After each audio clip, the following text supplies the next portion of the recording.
Okay, this week is all about design, but I had one bigger problem. I don't know how to code anymore. Okay, it's not that bad, but I did need to sit myself down and think, okay, how am I going to build this app? So I started to research AI tools and configure my laptop again. I don't even have GitHub installed. So I looked at tools like Cursor and other AI tools that would help me with wireframing everything. Now, luckily, I had a product spec that I built out as part of last week in the MVP week. So I just needed to focus on picking a tech stack. And luckily for me, I don't need to build any smart contracts because my app interacts with Aave and a DEX. So that means that I can focus on the front end and I can focus on interacting with smart contracts as opposed to building it. Next, I gave myself 4 hours to build this app. This was inspired by Danny, a builder from the ETHKL community. I met up with him last weekend and he showed me how he built his MVP in just 4 hours. And I was like, what?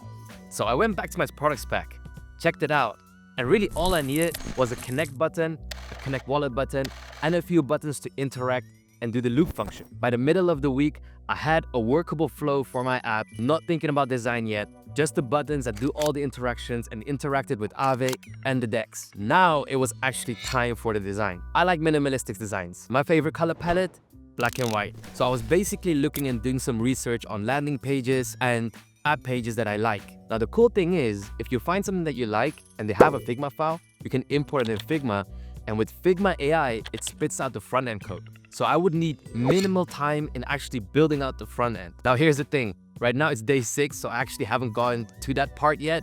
I'm lagging a little bit behind. Ideally, last week I would have built out my MVP and this week I could focus on design. But hopefully I get to it by the end of this week and I'll have a functional product, MVP shipped, that looks minimalistic, clean, with a basic color palette that conveys very, very clearly what this app does and drives immediate value to the user. Next week, we're gonna focus on growth. But growth really doesn't matter if you don't have a functional product, and the best marketing always comes from building the best product. I wanna make sure that this product is so good that a user uses this and thinks, wow, this is usable to me, it drives value. What happens next is they start talking about it. I really hope I get to finish the product this week, so next week I can start pushing it. Okay, that's it for this week. I'm very excited to share my progress, but I'm even more excited to see you guys' progress. So make sure to tag me, Emily, or Sandy, and we'll interact with you out there in the open. See you guys next week.